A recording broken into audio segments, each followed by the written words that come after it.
This is Contractor Sense with Ruth King. Welcome to Contractor Sense. Here you discover ideas, tactics, news, and information that matters to your contracting business and you.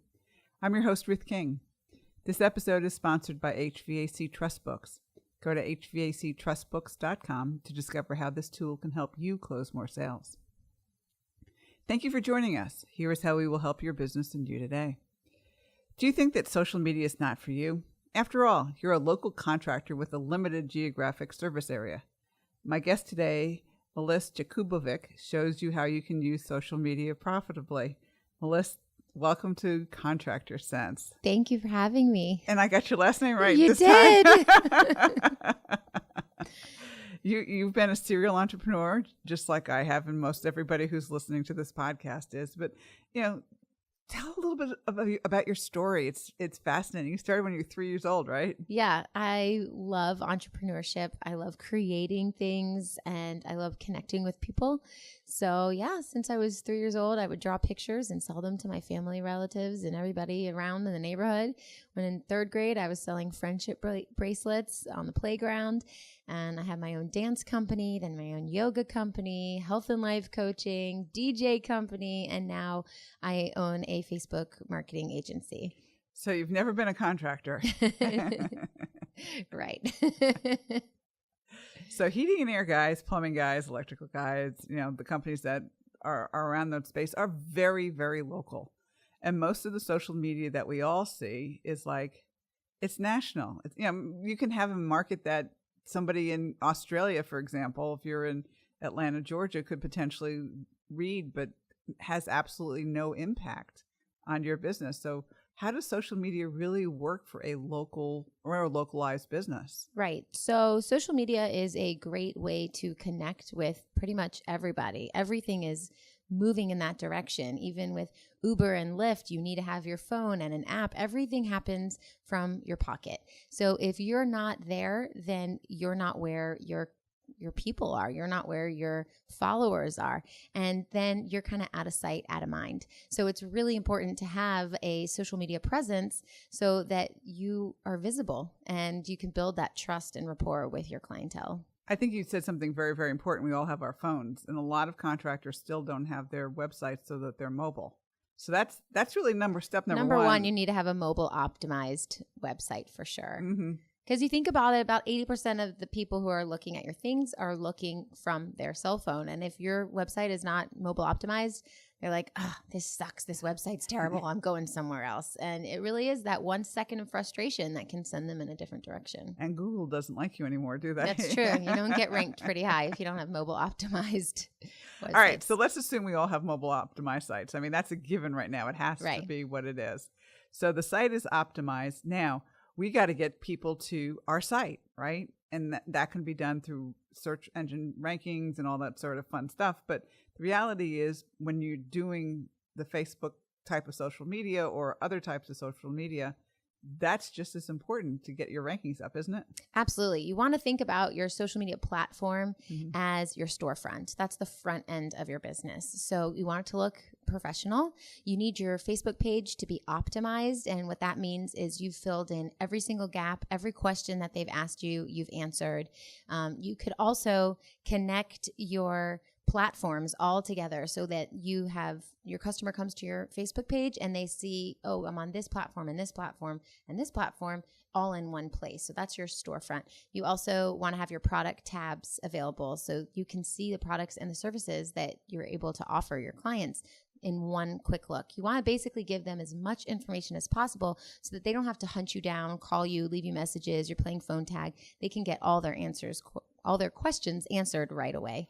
So it's really important. Call us. My air conditioner doesn't work. Right. And that can be frustrating. Yeah. And if you think about people whose air condition doesn't work, if they don't have a company that they use all the time, then they're going to go on Google, they're going to search, and they're going to go down the line, boom, boom, boom. They don't care exactly who they work with. They care about who's going to come and answer them first. So if you don't answer the phone or your questions aren't out, your questions aren't being answered right away, they're just going to go down the list to the next one. So the more professional and personable you can be on social media, the bigger chance that you'll be the one that they select. Okay, let's talk about likes for a second. Because everybody says we need lots and lots of likes. I mean, how do we get likes? So likes, there's two things. There's two schools of thought. Having a lot of likes is really just a vanity metric, because you have a lot of likes doesn't mean you have a lot of customers. But at the other side of the coin is, if you don't have a lot of likes, people don't think you're a real business or that you know what you're doing. So you want to start out by having a lot of likes just to get the ball rolling. And then you really want to make sure that the people that like your page are your ideal target market. So you're not just choosing a bunch of people who like things to like your page. You're choosing a lot of people who like your service or need your service to like your page. And you could do that with Facebook ads if you have a little bit of an ad budget. But you could also do it organically by posting valuable content that your customers really want to hear from you about. So we can talk about, right now it's really, really hot. We can talk about ways that they can stay cool in their homes, some things that they can do to make sure that, doing the best that they possibly can to make their air conditioner, for example, work the best. Right. You want to get in the head of your customer. Mm-hmm. So you don't want to just spew out information about HVAC that the general public may not understand. You want to use their language and talk to them about what's bothering them now, and talk about hot. I'm hot. It's summer. I'm hot. I'm sweaty. And I don't want to spend a lot of money to make me feel comfortable in my home. Uh-huh. And so you want to talk to them in their language so that they can relate to you and they understand what you're saying. Right. So, like, for example, we could listen to the likes. We could post something that's like a tip of the week or a tip of the day. How often should we be posting on Facebook, for example? On Facebook, you should Mm-hmm. post 1 to 2 times a day. I'd say 5 to 7 times a week as a minimum. But you want to be active and visible. And ever since Facebook changed their algorithm, which scared a lot of people, first of all, the algorithm's always changing, so you want to stay on top of it. But you're not going to have all of your posts show up in your clientele's newsfeed unless it's relevant and it's important and people like it. And the more engagement that you get on that post, the more it will organically show up. So engagements are likes, shares, comments, and things like that. So you want to actually put a call to action in your post, which is telling them to do something. You tell them, like this if you feel this way, or love it with a heart if you feel this way, or share it with your friends if you feel this way, and then it will organically grow your audience. So what we're trying to do is get Facebook to say, this was a great post. Look at how many people are actually liking it or sharing it or making a comment or whatever. Right, absolutely. And if you don't do that and you're absent from posting, then Facebook's going to say, no one cares about your content. You're not posting. We're going to put you way on the bottom of that totem pole, really. There won't be any affinity, which means you'll be put to the top. So the more you post, the more frequently your things will be seen in people's news feeds. Got it. All right. When we get back, we will continue this conversation. All right. Thanks for listening to Contractor Sense. We'll be right back. I've seen my clients' salespeople struggle when a customer asks why they should use your company rather than the competition when your price is higher and you both are proposing the same equipment.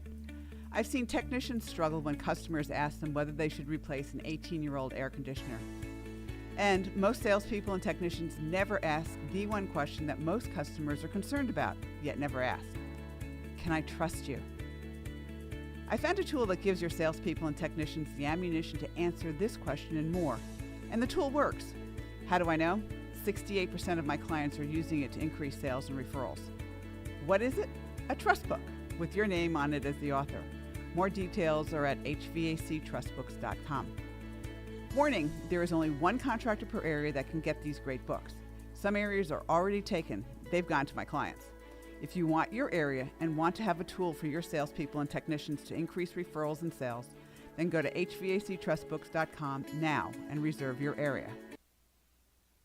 I've seen my clients' salespeople struggle when a customer asks why they should use your company rather than the competition when your price is higher and you both are proposing the same equipment. I've seen technicians struggle when customers ask them whether they should replace an 18-year-old air conditioner. And most salespeople and technicians never ask the one question that most customers are concerned about, yet never ask. Can I trust you? I found a tool that gives your salespeople and technicians the ammunition to answer this question and more. And the tool works. How do I know? 68% of my clients are using it to increase sales and referrals. What is it? A trust book with your name on it as the author.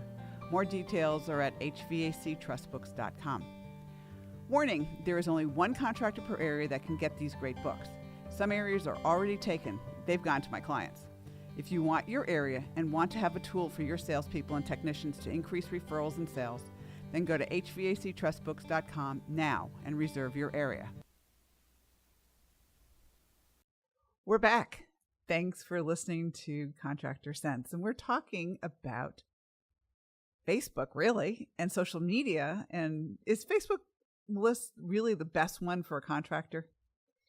I do think so. I think Facebook is the best one for everybody, plus one extra platform, because Facebook has that big data. So you're able to reach all of the people that you want to reach in your demographic, by location, by age. You can look for homeowners, people that have a certain income bracket, and that can really be done in Facebook. So I do think you need Facebook. So Facebook knows it all. Facebook knows everything. Wonder they're in trouble. Right, exactly. They know a little too much. Know a little too much about too many people and too many things. Right. So we can actually, we're talking about being local because most HVAC contractors are not, spread throughout the country or something along those lines. They're in a local small town. They're not in, 6 towns and across coast to coast or anything along those lines. So we're talking about the likes piece of it. So we are actually looking at the more we post and actually ask people to call, as you say, a call to action, like us, do this, and you say organically, like us on Facebook. How do we get people to like us? We just send out a postcard, put it in an email? Well, if you're offering a lot of value without expecting anything in return, people are going to flock to you. They're going to want to learn more. So if you have a lot of things that you can teach on and really expand the understanding around what you do, more people are going to want to like it and share it organically, which basically means without paid advertising. I do think that a good strategy is to have an organic strategy and a paid strategy and combine them. Okay, let's talk about paid strategy. Okay. What's a Facebook ad? What do we do? Video? Do we do audio? I mean, how do you do a Facebook ad? Well, that's a big question. How do you do Facebook ads? So that's a subject for another podcast later on. But I think what you need to do is decide what your ad budget is. And the higher your ad budget, the more variables you can test. Split testing is really important. So you may test an image against a video or 3 different images against each other. You also want to test the offer that you're giving out. Is this offer really compelling enough to have someone want to click on my ad?